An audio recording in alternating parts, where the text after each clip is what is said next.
Tell me, is this better? That's good. Okay, that's good. All right, now I have it on the stream deck, so we can just do. We can just do and go with it. Huh? Now, I gotta snap myself into existence. Greetings,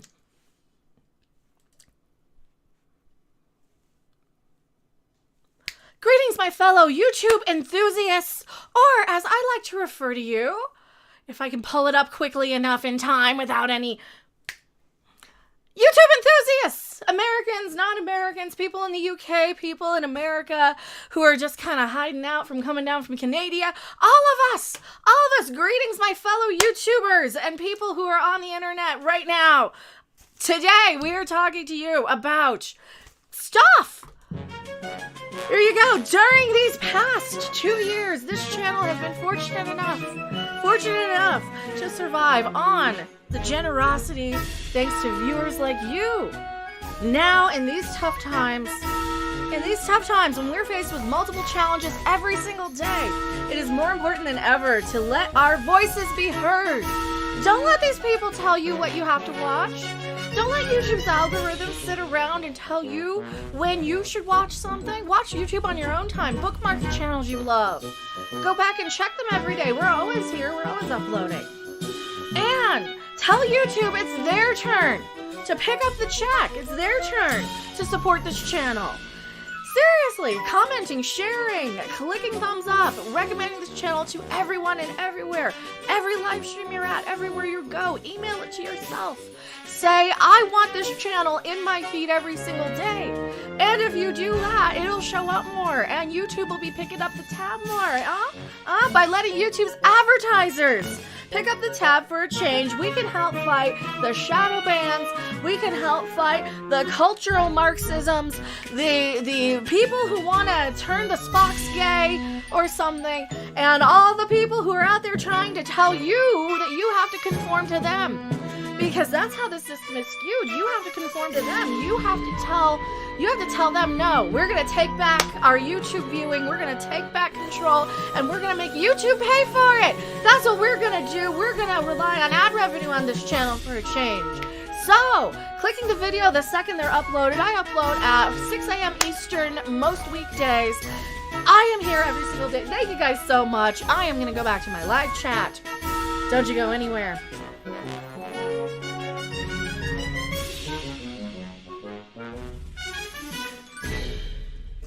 What I'm doing. That's the new channel trailer. Is that good? Is that a good take? Boobies or soda? What a country. Boobies. Oh, this is a Mountain Dew. What is it? I have my little trash can here. Ooh, the Spark, Zero Sugar Spark, raspberry. What is it?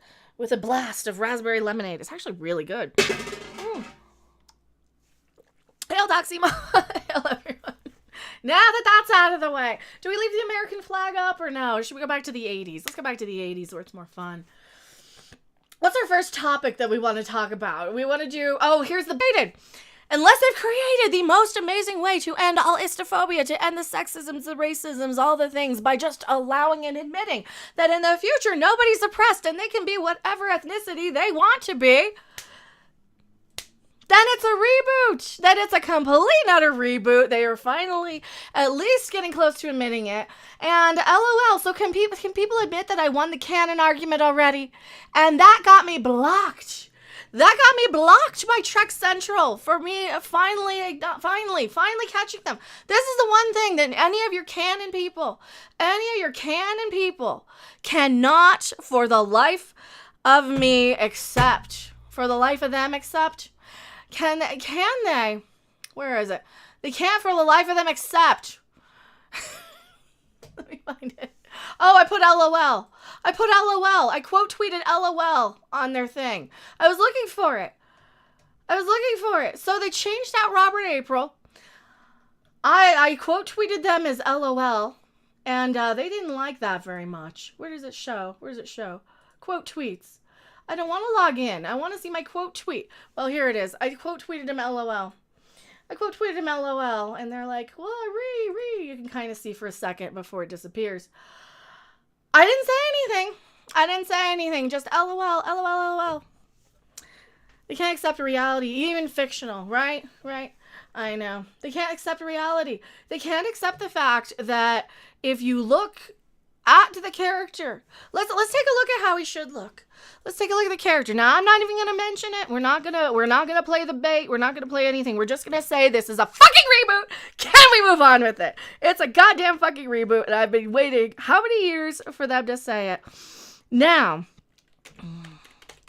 I did pull up, but I pulled it up on the wrong computer. So, as we know, that's the wrong pictures. As we know, Captain April, the original one, not the guy in chat who named himself after it. As we know what Captain April looked like. We know who he is, but he decided to remove and rescind his white privilege. He decided to rescind any bit of white privilege that he had being a white male captain, a straight white male captain. And he said, you know what? I can do better. I can do better than being another quote unquote old straight white male. Because guess what? That's not very diverse. And he decided to swap his own appearance out to be more inclusive and to change his ethnic identity. He changed his ethnic identity just as people change their gender identity. And in the future, you can do that. And yay, we can celebrate changing your race for diversity, because in the future, nobody's oppressed. In the future, nobody is worth less than anybody else based on their identity, based on the color of their skin, based on who they love, based on who they say and do and whatever. And because of this, they have completely either decided that it's a complete and utter reboot and that it isn't in canon, and neither is Discovery, because Spock and Pike and number one came over directly from Discovery. And I'm gloating. This is what I'm cheering on better than anything else, because it means it's not canon. Because it means it's a reboot, it's not canon. Or they've solved racism, which is even better, because what has Star Trek always been? It's always been progressive, it's always been diverse, it's always been, and looked at a way to go beyond our stupid petty differences that hold us all back. You know, like when Juicy attacks himself for being a black man because he's told he has to, or when you have people who have to fake all this stuff against themselves. Well, you don't have to do it anymore, just change your ethnicity, and it's amazing, and you get all of the wonder and the greatness of being white privilege one minute, and then you can be oppressed the next, and it's amazing because there isn't oppression anymore. Or you can make atone for your white supremacist behavior by being a white person, because apparently that's all it really takes, is just to be a white person in this point. So you can fix that by changing your ethnicity in the future. Yay, Star Trek for progress! I am Mecca, and that's all I got on that one.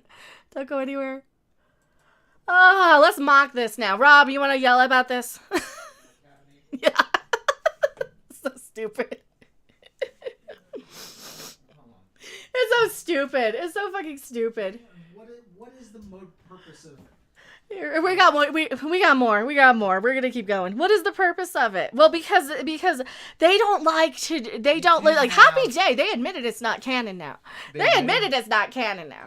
They admitted they did. Let me see. They admitted they did. They said they did. They changed the headline though. They changed the headline saying take the word reboot out of it. But it's you can't have. Look, this Captain April's even in a comic book as being a white guy. He's in the goddamn cartoon. Yeah. Pretty much, you're just admitting. This is the comic. There's a comic. There's cartoons. There's all kinds of portrayals of Captain Robert April. There's also a fan film about him, but which I've only seen a few minutes of. But it's where. What is the motivation behind this? I don't know. Is this the best actor for the job, or hey Captain April, our Captain April? There's his video right there. Yeah. Is this? Yeah. Yeah, with the very lovely Andrea Drum behind him. So from Where No Man Has Gone Before. But what is the motivation? Was this the best person for the part, Or did No, he they solved racism. They solved racism by doing this. No, because he had white privilege, and then he just changed his ethnicity. Yeah. So now he's oppressed like everybody else. Yeah. Isn't that how it works? You're a straight white male, and then you change it, and then now you're oppressed, right? I said, I think the motivation is, a white male? We can't have another white guy telling everybody what to do. So let's take this character. Actually, it might, Captain April. It might. What? He says, I hope this boosts traffic to my channel. It might. It might. Yeah, because your thumbnail's right there. Yeah. It might. Hey. Here's your thumbnail right there. Like I said, I couldn't do worse than Kurtzman, could I? The AI bot couldn't do worse. Was a better writer. And I'm in love with a horse. Oh, memory beta. Memory alpha, memory beta. Like I said, there's all kinds of depictions of Captain April. Memory gamma. It's like I said, I give up. They've solved racism. All they had to leave that open because it's hot. All they have to do is just, now you're a black person. There. Is it better? Did we fix it? Is that allowed? Because Ollie London can go and change his race to, here, open the door, Rob. Rob!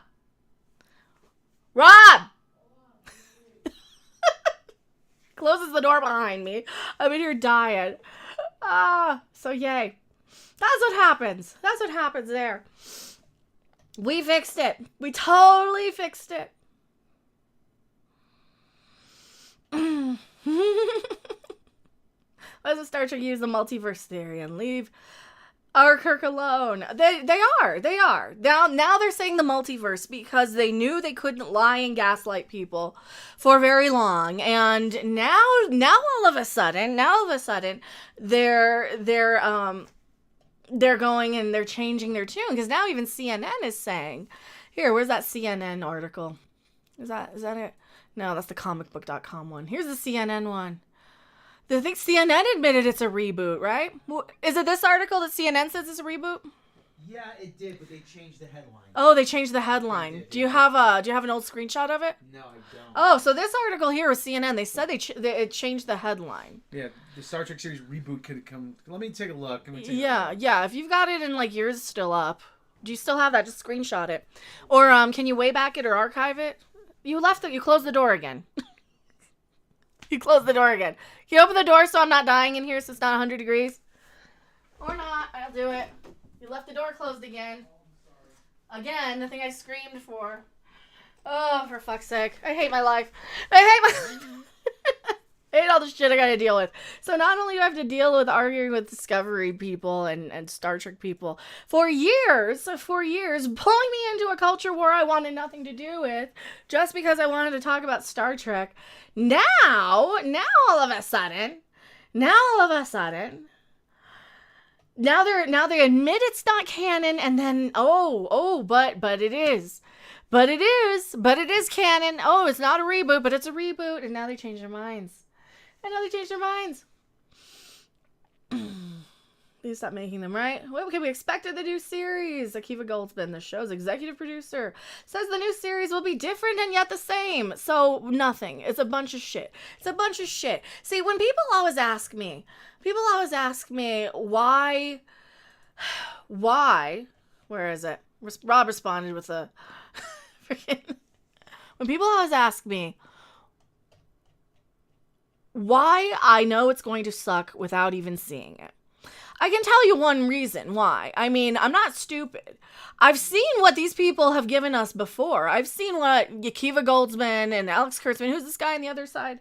Who is he? You think he's gonna fix what two longtime career Hollywood weasel producers are gonna do? Who's this third guy here?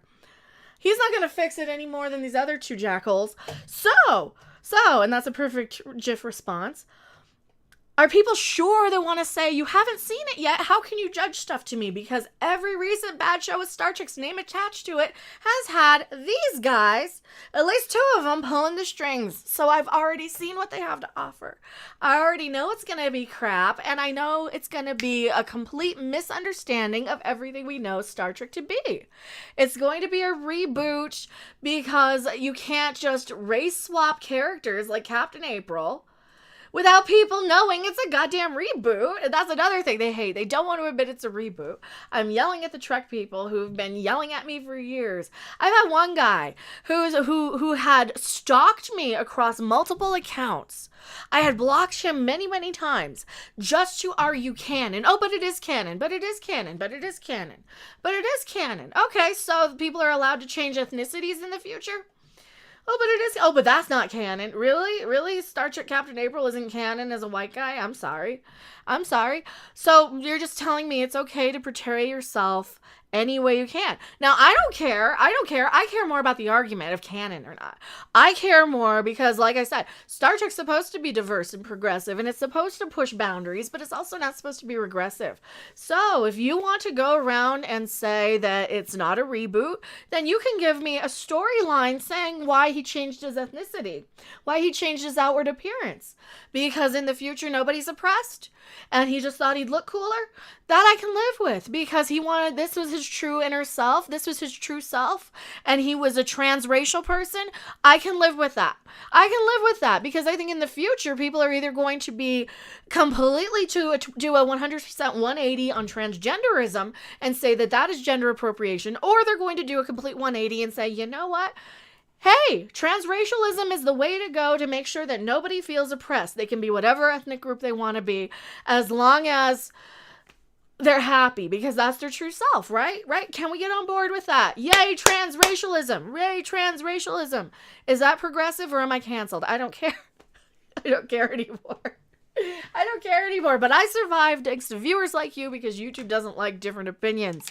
YouTube doesn't like smartasses. YouTube doesn't like people who wanna shake things up. YouTube doesn't like rebels. YouTube doesn't like people who think for themselves. We all think for ourselves here. That's why we're getting the shadow banning. So let's everybody hashtag to Team YouTube. Opt Mecca out of the algorithm now. We don't want to be in the algorithm anymore.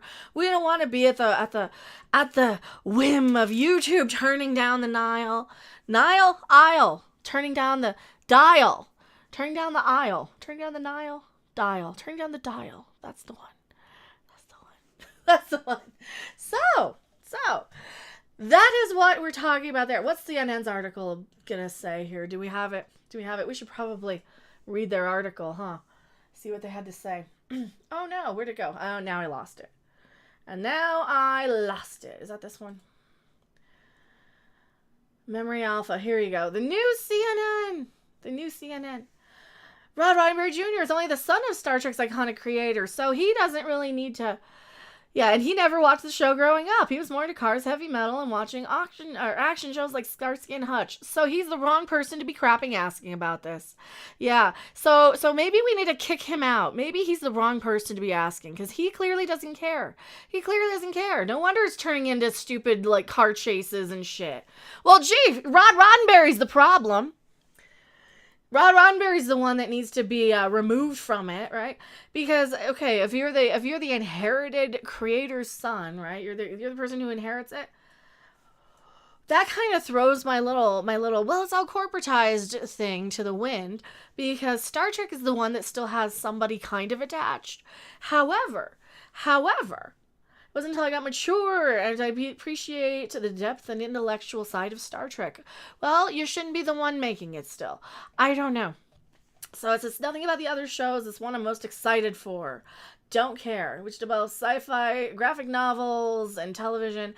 It's going back to formatting to the formatting of the original series. It's the kind of thing we need to get out there to give us hope. I understand this is just a TV show, but it inspires countless people to live better lives. Which is why I think that they would be so progressive as to give us a transracial Captain April. And that's how I'm going to be titling the video that I clipped from this. Kiva Goldsman, the show's executive producer, said the series will be different and yet the same. So, exactly the same. It can't be different and the same. So it's just going to be an episodic version of shit. It's going to be the same shit, but it's going to be episodic. This does not give me hope for this show. This is just going to be episodic garbage. Fans should expect more standalone episodes, more of the original series optimism and mind-bending twists reminiscent of the Twilight Zone. Yeah, I don't want a bunch of 50 IQ point having producers trying to write a Twilight Zone episode, okay? Because that's what we get. That's what we get. Remember Manny, Mo, and Jack here? Is that these guys? Do I have that pulled up? Manny, Mo, and Jack. These three. These people. Larry, Moe, and Curly could write more in-depth Star Trek at this point. All right, so we have these knuckleheaded producers, especially this one here. Akiva Goldsman's worse than Kurtzman, I think. I think Akiva Goldsman's worse because he's the one in charge of Picard now, and that one's awful. So we have Manny, Moe, and Jack trying to create something that they clearly haven't been able to. Have you seen Picard? Case in point, take Picard and see if those people in charge of Picard could do anything remotely even close to Treehouse of fucking Horror. Okay? And they're not going to be able to. Another wrinkle is that the new shows focus on the same Star Trek iconic characters. The show will examine the evolution of such characters as Spock and Uhura before they became mythic figures. They're not mythic figures! They're characters on fucking Star Trek. We don't need them any more in depth. We already have them pretty well fleshed out. They're pretty well done. Owen Thomas, I bet your favorite Brit is back from Spain. Hello, Owen Thomas. Hello. Our Uhura is young. She starts off as a cadet, Goldsman said. Where does she come from? What decisions does she make to allow her to be in Starfleet and become the heroine we know her to be? Another big change is that the captain's chair, the character of Captain Pike, is much different than Kirk, Goldsman says. No, it's not. You're basically making him the same thing, though. Uhura's young. Why is Uhura a cadet? Hey, Rob, you want to weigh in on this? Yeah. Why is Uhura a cadet? Uhura's a cadet because they have to make it work. They have to make it work. They needed an excuse for her to be there. So it's like, oh, she would be in the academy. Oh, cadet Uhura. Yeah. How come she looks like a 45-year-old boy? Is she a gender person too? Oh. Is she going to be a gender person too? Because we already have transracial Captain April, okay? There was something about how she didn't want to wear a wig. I couldn't say. I'm like, well, yeah, but you're not. But you're playing a character. You're not you. You're an actor. He's got to wear stupid ears. Why can't you wear a wig? Like, really. So he's got to wear stupid ears, but you can't even look a little more. Do you remember? Like Uhura? Like the character you're supposed to be portraying? Do you remember Alice? She was classy and sexy. Yeah, she was. She was very classy and very sexy, and she took pride in herself. And she was clearly there to. It's a whole completely different attitude, and I get that these attitudes are completely from the past. Our Uhura starts off young. Another big change is the captain's chair. Captain Pike is different than Kirk. Jim Kirk is a young boy's fantasy of a Star Trek captain. He's brash and impulsive. He knows the rules but doesn't follow them. He's a swashbuckler. Pike is a thoughtful man of reason who builds Kirk follows the rules, but he has no problem with bending them in certain situations. Yeah, Kirk followed the rules plenty, all right? There are countless debates in the Trekkie universe about what television version of Star Trek is better and whether subsequent series departed too much from the optimistic tone of the original. The optimism is reflected in the voiceover monologue by Captain Kirk at the beginning. He says his goal is to seek out new life and adventure and explore strange new worlds, not to conquer civilizations or force inhabitants to accept certain beliefs. Yet that's kind of what Discovery ends up doing, huh? Uh-huh. Yeah. Uh-huh. By contrast, subsequent versions of Star Trek like Deep Space Nine feature some characters who were morally compromised. What, you mean like Section 31? And made decisions that contradicted their values? Sometimes, but not so much to where it was like problematic. It wasn't so much where it was out of character, I believe. Because, I mean, there was Deep Space Nine. You went through, like, they set up Cisco. They're trying to blame Cisco for a lot of that Dominion stuff, right? They're trying to say, well, but Cisco, just admit you're a racist to move on. You don't like a black captain. Now, we two can play that game and they don't like it, do they? Just admit they don't like Cisco, because Cisco comes into Star Trek as, like, the opening scene. I made you watch the opening scene of Deep Space Nine. Where Cisco and Picard are in the same room together, and Picard is saying, "Hey, I'm gonna hand you off on this space station. This is awesome." And Cisco comes in, he's like, "Yeah, we've met before. Our paths have crossed." Yeah, and he says, "I was at the battle of, what battle was it? Wolf 359. Wolf 359. I was at the battle of Wolf 359." And Picard's like, "Oh," and he sits down. Like, his body language changes because Picard's like, and then he's like, "Say the thing." I was at the Battle of Wolf 359.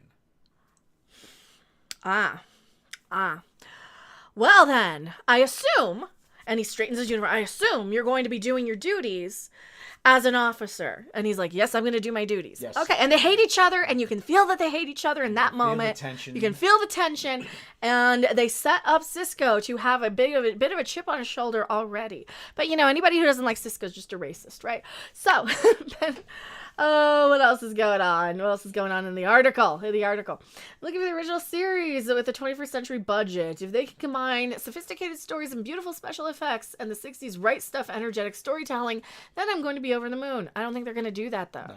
Because all they can do is just, like, they're just going to copy the Orville. This is going to be the funny one. This is going to be the lighthearted one. Actually, go to the Engadget article I just sent you. The Engadget article. All right, where's the Engadget article? I just sent it to you. Let me grab it. The Engadget. What does that say? Read. This guy has reviewed the first season. Oh, of Strange New Worlds, the yes. whole thing.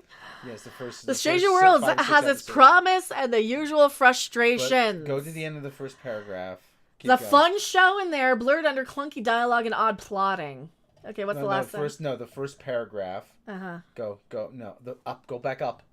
See, there are reasons that Star Trek Strange New Worlds exists beyond the need to keep Trek content pumping out so nobody thinks too hard about canceling Paramount Plus. It is designed to quell some of the discontent in Star Trek's vast vocal fan base about the direction of the live-action shows that have traveled under the stewardship of Uber producer Alex Kurtzman. Who can't even make a hit movie with Tom Cruise. That's how good Alex Kurtzman is. He can't even make a good movie with Tom Cruise.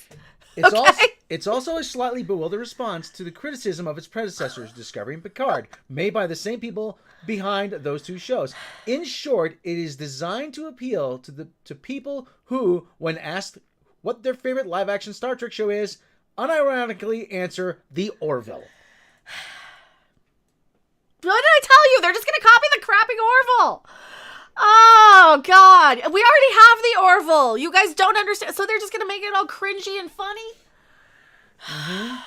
For fuck's sake. They're still not doing Star Trek right. No. Oh, my God. I just want to scream at these people. They're doing I just want to scream at these people. They're a Star Trek cover band that is covering a Star Trek cover band.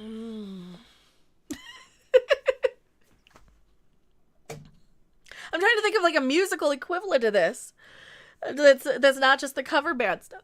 I'm trying to think of a musical equivalent. Oh, this is awful. I'm probably only going to be live another half hour. You got to set up your stream too. Rob's going to be talking about this. Do you want me on for some of it? I might be on for some of it. Oh, for crying out loud. Can you try to die already?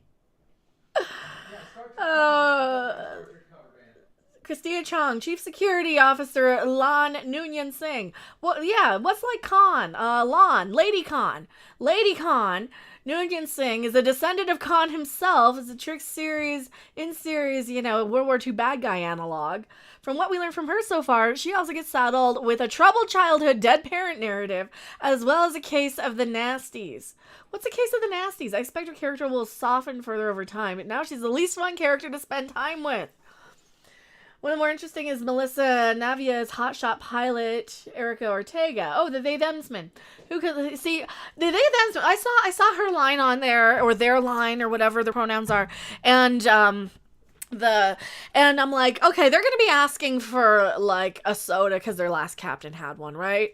I said specifically, this character is sitting there and she's like, oh, that went well.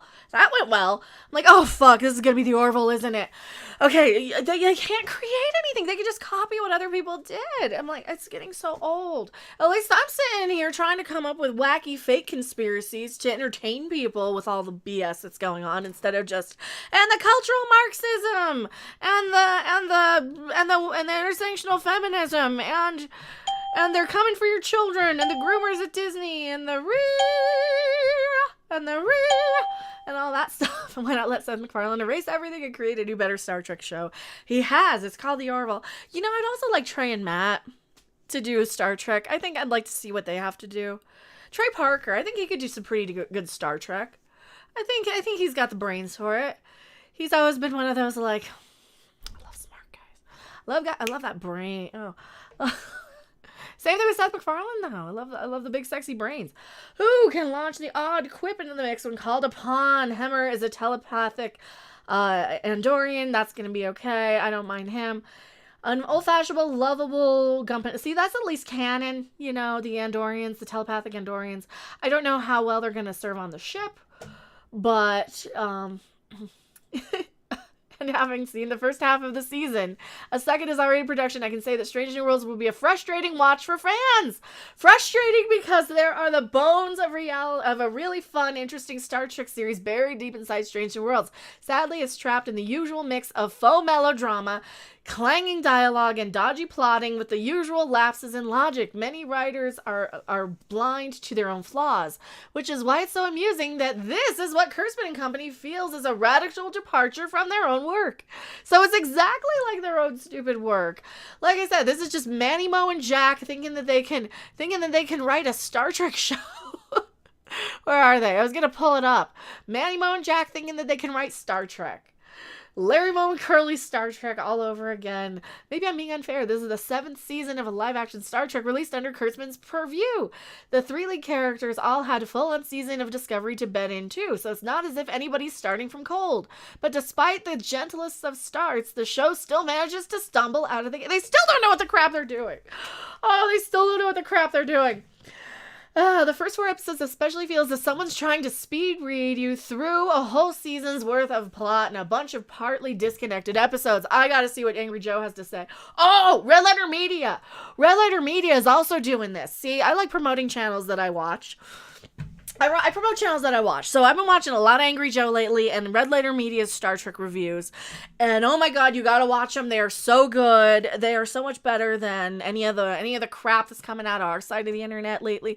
Because like mine are really, really good. Don't get me wrong. Mine are really, really fun and entertaining and I'm trying to do like something new with them.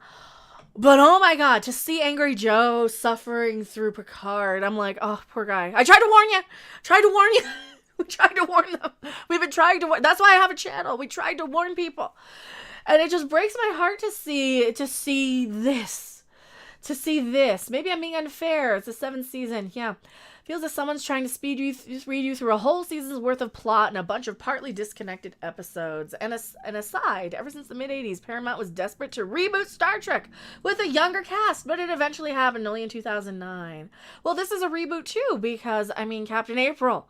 Either it's a reboot or they're so uberly progressive that now gender swapping is a thing of the future. I don't know how else to title this stream. This went like 27 directions. And I think I have like 5 videos clipped for this. So we've got content for Star Trek for weeks. I'm going to have to just separate them and split them out and do the best I can. Red Letter Media reviews are great. Yeah, The Orville's the only good Star Trek on TV right now. Oh, and yeah, watch Angry Joe's reviews of Picard too. His are really entertaining. It's just great. It's just great to see. It's great to see people who I respect and know that they're fans of something have the same reaction that I have to a lot of this. Because my biggest problem on the internet is like getting lumped in with the, oh, well, you're just a this and you're just a that crowds. And the like the super duper politicized ones. I'm like, oh, that's not me. I'm not going to be out there telling you why you need to support or over a bill about gay people. I don't care. I don't have kids in the district. I'm not that channel. I don't want to be the channel to, and I'm not saying there's anything wrong with those channels. Except the ones that I don't like. And then there's a lot wrong with those channels. Because I keep being expected to collab and care about what they have to say about stupid shit. But,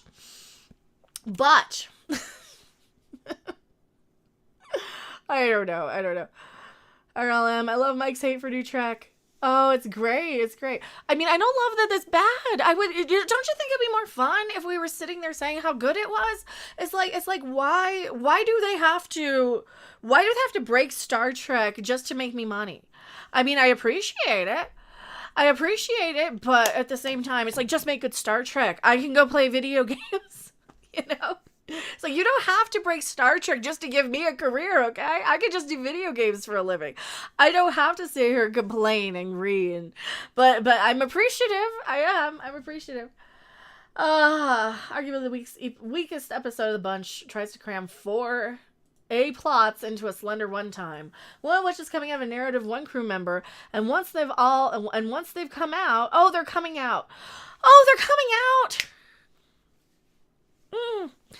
Let's talk about emotional continuity, because while people will take their experiences with them, a little effort has been made to precede conflicts before they erupt. Arguably, the weakest episode of the bunch tries to cram four A plots into a slender runtime, one of which is a coming out narrative for one crew member. In the 24th century, 23rd century, they're still having to come out of the closet. And you're trying to tell me this is progressive, and they're still having to come out of the closet, and they're trying to tell me this is progressive? What the crap? They're still trying to tell me it's progressive, and it's, maybe they are just doing a stupid lazy race swap reboot. I mean, they couldn't actually be progressive and give us, something actually new and interesting, like transracialism. No, they can't do that. This is where I go, look, I think I went crazy. Did I go nuts over the past 2 years? I think I went nuts. So they're still dealing with people having to come out. It's introduced 25 minutes. Let's see if we can have it's this one. I skipped a line. And once they've come out, another character reveals a deep-seated antipathy towards that group. It would be nice if we could have this particular battle brew, but it's introduced about 25 minutes in and resolves with a punch fight by minute 40. So the crew are fighting each other because gay people exist. The crew are fighting each other because gay people came out in the 23rd century on Star Trek. You wouldn't come out of the closet. You would just be gay. You would just be accepted as gay and move on with it. You wouldn't make a big grand, ta-da! I'm gay! No, you would just come out. You would just be gay. You would just be like, oh yeah, I got a wife or whatever. I got a husband or whatever. Who cares? Just be gay. Just be gay. And then they're going to have some, who's it going to be? Who's going to be fighting? Is it going to be like some only white crew member probably? Because that's all they can do is just be mad at imaginary boogeyman.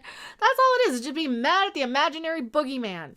It's like, you don't know how many times I hear people are like, oh, Fox News. Who the fuck is listening to Fox News? You're mad at Fox News? You're mad at Fox News? Really? Or on the other side, oh, gay people. Really? I don't care. I hate both sides equally. Standard problem for any 15-minute TV show. It's hard to build a new world and flesh out characters and establish and resolve their problems in the space of 2 episodes of Brooklyn Nine-Nine. Did they take my plot where they go to a planet and they don't like gay people? Or no, they say it's a crew member. Another character. Oh, so they might actually land on a planet where gay people aren't liked. They're gonna do it. Rob, they're gonna steal my idea. Do I get a writing credit? Can I sue these people because I flat out told them here's my storyline? Probably not. And Nassim Dean couldn't, and they completely ripped off his thing.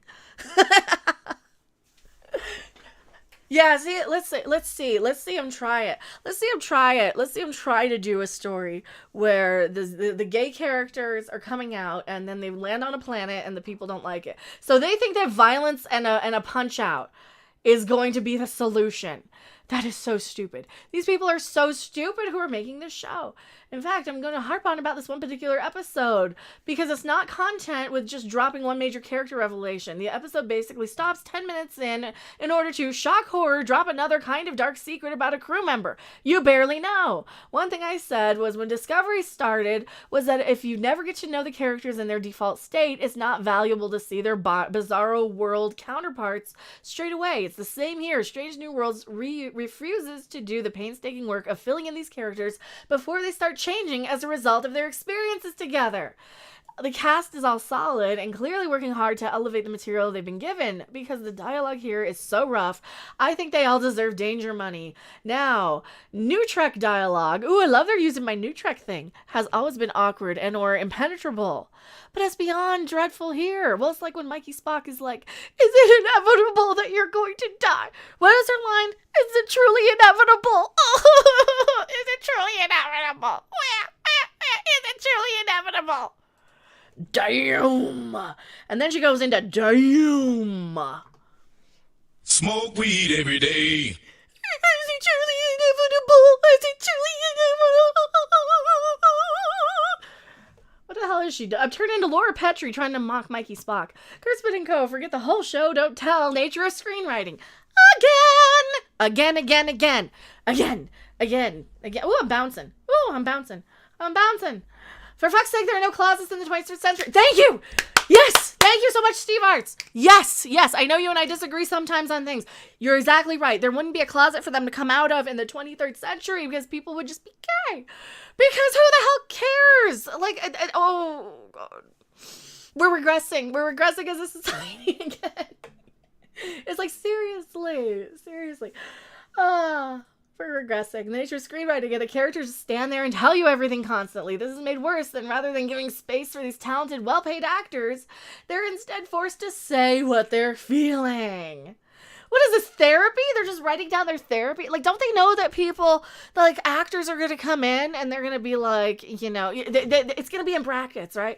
Actors they don't just recite their dialogue back in me statements. Welcome to Star Trek Therapy. I'm feeling this. Rob, write that down. That's a new commercial. Star Trek Therapy session. I'm feeling this. I'm feeling that. They come in and write down. We're going to have to wait until that episode airs. This is going to be awful. Oh, this is going to be awful. Oh, it's going to be terrible. Here's an example of that. In one episode, the character is trying and failing to remember a key memory for a traumatic experience in childhood that holds the key to saving a day. What the hell am I reading? Something about Star Trek Picard again? Rob, this is Picard. Come here. You got to read this. Oh, you got to read this. Here's an example of that. Well, we're gonna probably continue this over on Rob's channel. Do you have your stream set up? Yeah. Okay, what time do you have yours set up for? 4:10. Okay. We'll continue this over there. Sorry to give it another half hour. Okay, yeah, because this is a long freaking article. Actually, that's actually a pretty good article. It's a pretty good read, actually. Yeah. In one episode, the character is trying and failing to remember a key memory from traumatic experience in childhood that holds the key to saving the day, like remembering to look up. Like remembering, Mama hung herself in the conservatory. Mama. Oh, Mama. Oh, Mama. Despite the fact that I have photographic evidence of her and me drinking tea together at a ripe old age. Oh, but Mama hung herself. Oh, Mama hung herself. Oh, Mama. Good. Fucker. But rather than use the performer to convey that, they all have the actor in question to stand there blank-faced and say, I am trauma blocked. I am trauma... No, it does not say that. It does. But rather than these actors, they have the actors. Oh my God! It's gonna be awful. Holy crap on a cracker! No, this is gonna be terrible. Oh my God! You can't be serious. I'm trauma blocked. Someone actually wrote that and was paid money. Oh, I feel bad for these people. Oh. Holy. Mr. Burnett. Where's Robert My Burnett? Where's Angry Joe? What's he gonna say? Oh, I can't believe this. He's looking for trauma block. I can't believe this. How stupid can you get? And this is my really bad Angry Joe impression. That doesn't sound anything like him. You know, his more is like, fuck! That's my... That's because he's looking forward to this one. I've been watching his reviews. Oh my God. Oh God. Oh my God. And he was looking... That's unbelievable. You're trauma blocked. You're kidding me. Rob, that's the title of your stream. I'm trauma blocked. I'm trauma blocked. I'm trauma blocked. I need to talk about my feelings. I'm trauma blocked. What the... I'm gonna bang my head. There are 4 days to see Renee Picard cry and make faces. Oh my God! I'm so traumatized. Play that thing about the guy where they she's banging her head in with a rock. Hopeful and optimistic.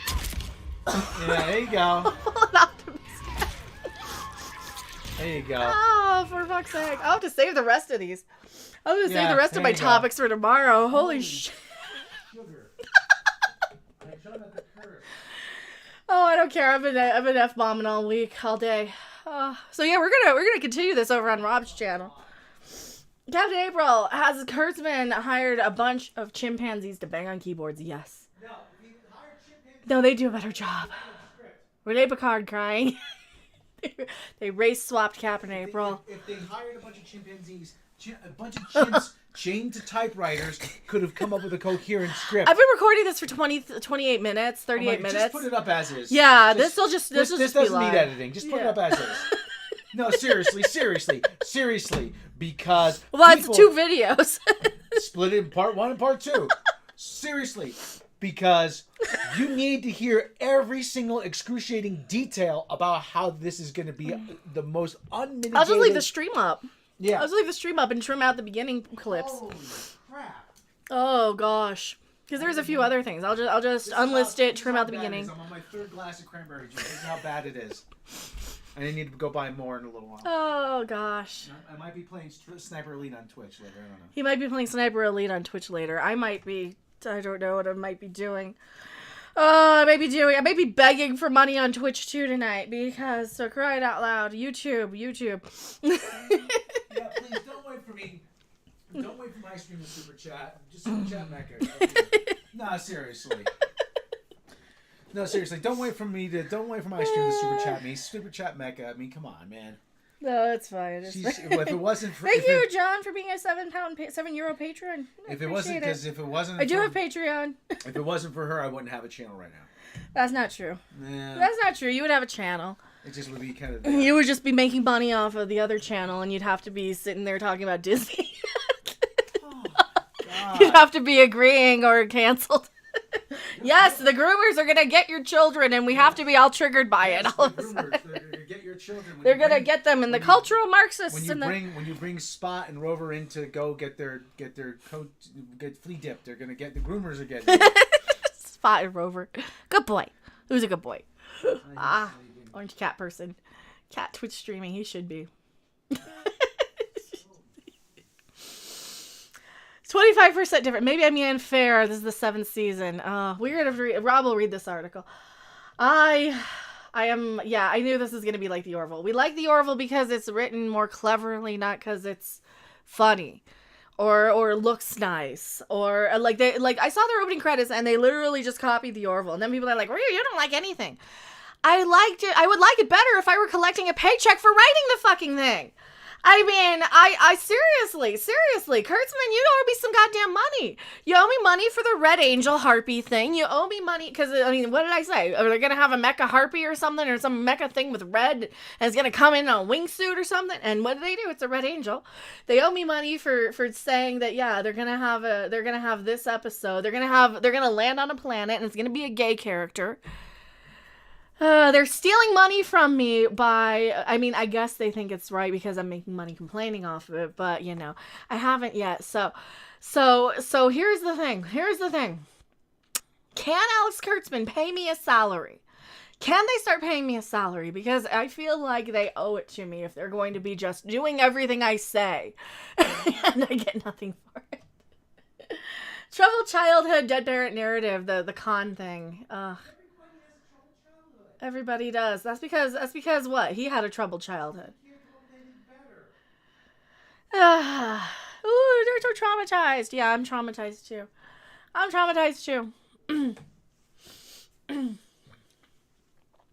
New Star Trek doesn't have to be good. New Star Trek just needs to have as much movies, episodes, and TV series to produce more merchandise.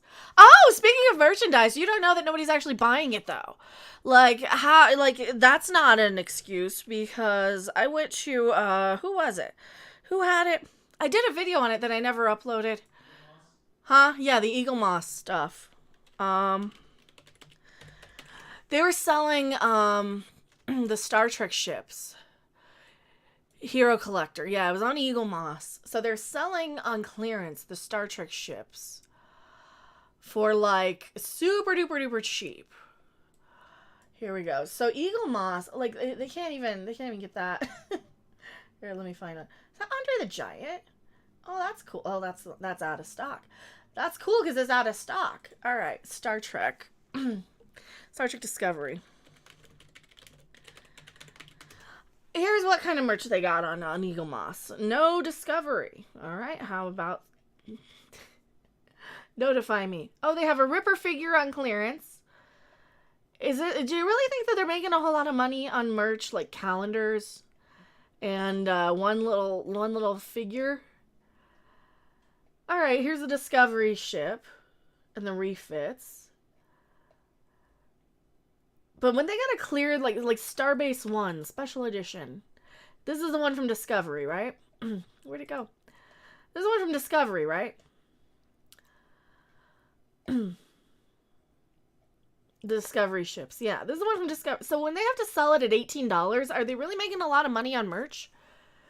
Are they?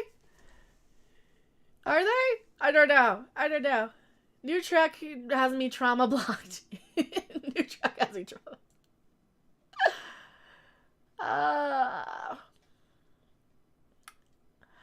We'll know something's up when when Lower Decks sneaks in references to Commodore April and screen caps from TAS. Yeah, from the animated series. So that's $18. All right, what other Star Trek stuff? Oh, here we go. Here we go. The bundle. They have to give away the Michael Burnham figures. So not only is this literally the exact same price as the Burnham figure by herself. Here we go. Here's the bust by itself, right? The Saru, I think they've sold. That's the bust. So that one they've sold out. The Burnham one, however, it's $5. So I don't think that they're really thinking this whole changing it for merch reasons. I think they had to change it in the first place, and now they're kind of stuck into it because then it would just cause probably they're just kind of being quiet, like, oh yeah, we can't admit that, you know, we had to do it because 25% different. Because they're clearly not doing it for merch. I buy a Saru figure and a Timmy figure. You know, Timmy got more character development from us than he ever did on the show.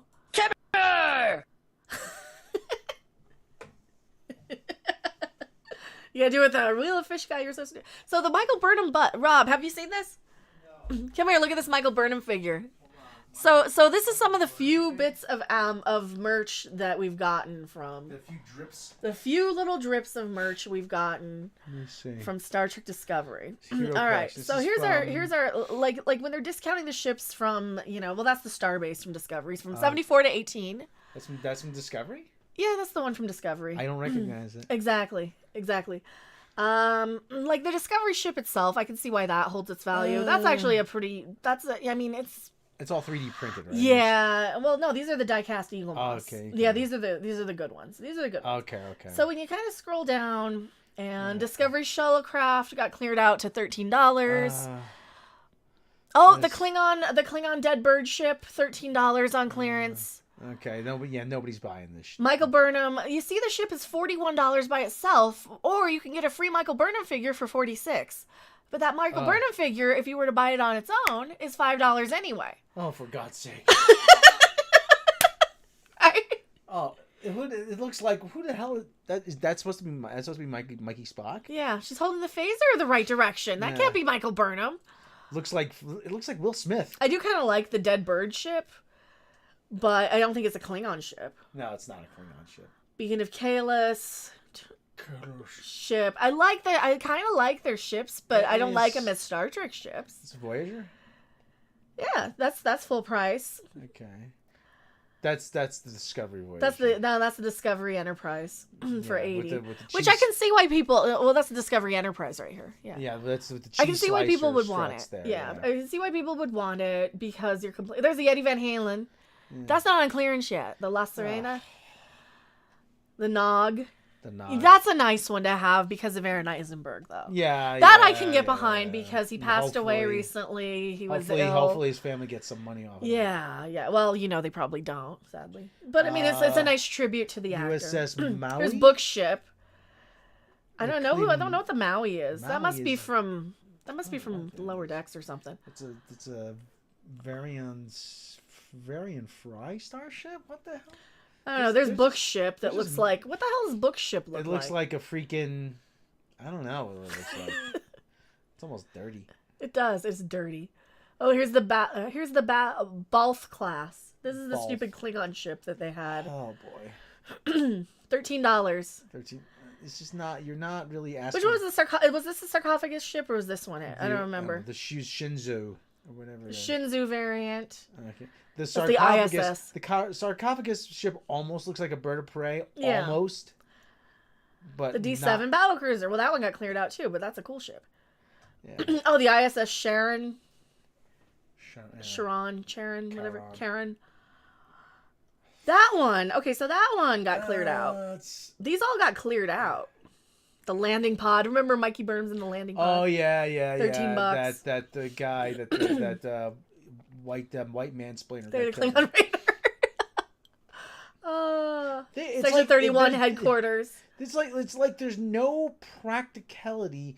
Oh, there's the sarcophagus ship. See, it's almost like a bird of prey, but not really. Yeah. I mean, it's so dumb looking. This is the one where they like had all the dead Klingons on the hull. Yeah, for no reason. Because hey, we're going through space, and here comes a little particle that's just floating around. Oh, but if you want a 12-inch die-cast starship for $18, that's a damn good price.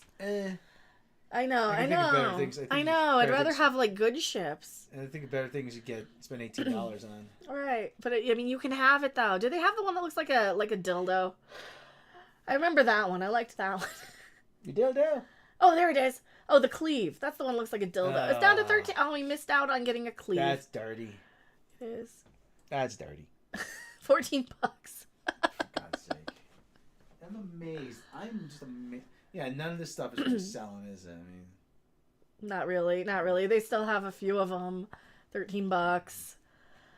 The new Vulcan cruiser. Like, I mean, some of the ships kind of look like they sort of belong in Starfleet, but you gotta remember, you have a fleet of ships that all kind of need to be identifiable as your fleet of ships from the same species, you know? and when they can't even get that right. So no, I don't even think a lot of their merch is selling because, like, well, I'm just looking at the ships. Let's go to like Big Bad Toy Store or something, or Entertainment Earth. Entertainment Earth is better. Entertainment Earth, we'll go there. Want to be first to know because they sell all kinds of toys. Let's look up Star Trek Discovery. Let's go look up Star Trek Discovery. Whoa! Right. Okay. Burnham figure. Oh, that's awful. $21 in stock. Hot off the truck. Oh, they've got them. Outlet deal. These are all being clearanced down on the outlets. The Discovery Section 31 starships. The action figures. They're not a lot of stuff, though. I mean, they're really, other than ships, which would sell anyway. Who the hell is this supposed to be? Spock? Discovery Spock? This doesn't look like the Discovery Spock, even. Who does this guy look like? I don't know. I've been talking way too much about Star Trek today. I'm sorry. Oh, thank you guys so much for hanging out. Let me yell about Star Trek for 2 hours. I really, really appreciate it. I know that YouTube's probably turning off any of the super chat enablings, right? The Klingon body is an empty shell of no interest, right? Why would they even keep the body on that ship? Who knows? Celebrate Mother's Day. Buy 2, get 20% off because your mom probably wants a Stargate stuff. Nothing. Your mom probably wants Stargate stuff. I do. I want Stargate stuff. That's one of my faves. I love Stargate. Brand. Star Trek the Orville. Well, the Orville ships are nice too. They got the Orville ships. Or they did. Yeah, there you go. Look at that. They kind of look like they come from the same fleet. A little bit. They all kind of look like shoe fish. They look like beta fish mixed with flip-flops, which is great. Shirley's The Who action figure is a bestseller. It is. It's the bestest thing ever, and we all want one, and we're all going to rush out and get it. All right, now.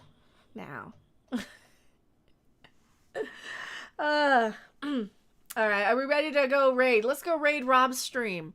We got about 10 minutes or so. Oh, yeah, about 10 minutes. Well, I got to get up anyway. I ran out of stuff. Any Shin Ultraman? No, not right now. That was going to look cool. Any figures? Oh, we got figures, though. Oh, look at the coin bank. Oh, look at him. Ultraman Beta Capsule Scale Prop Replica. $350. Sold out of a $209. Ultraman die action figure. See, these are all the good ones, though. $50 figure 0S 6-inch action figure. I'm not seeing a whole lot, but I mean, this one would have been cool. Like, look how cool this one would have been. if I were collecting $200 action figures. So nap time with Rob. And the lower decks ships aren't being marked down. I didn't see any lower deck ships. Well, I don't even know which ones those are. Just other than the I don't know. The official bust collection. I mean, he's not even an interesting looking alien. I don't know who would want this in their house. Like, who would want to sit there and look at that? You know? Who would want to sit there and look at that? Maybe I'm just an istophobe and I don't like ugly aliens. Oh, there's the kitty. Well, you got the kitty. You two can have a 10-inch turd statue.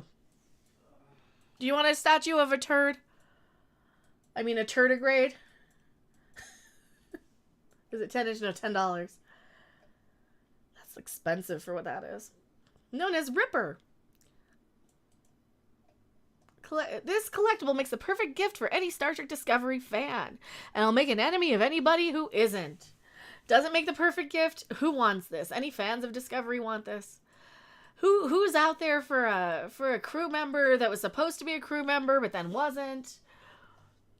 He's a turd roach. He's a roach witch. He's a turd. Ew, he's just gross. He's a turd and a roach. He was blue in the show too. Yeah, it might be a gag gift. I mean, wait until it's $5. It's actually a bored-looking alien, isn't he? Isn't he? All right, thank you guys so much for hanging out. Where's Rob's stream? Let's set up his. It's in here. Woah! I might clip out some of this and just leave in the Star Trek stuff. So let me go edit down because I know this is gonna be demonetized anyway. So here we go. Here's Rob's stream. He's gonna talk about Pike and all this stuff, and I got a few videos to clip about like Doctor Strange and about all the stuff. So here's Rob's stream. He's going live in about 5 minutes. Head over there. And don't be late. Don't be late. Should the tardigrade be blue? It should be. It should be. So head over to Rob's stream. Everybody, we want 45 people to go over there. Because he's going to be talking about this. He's got other stuff he's talking about. And I might pop in a bit.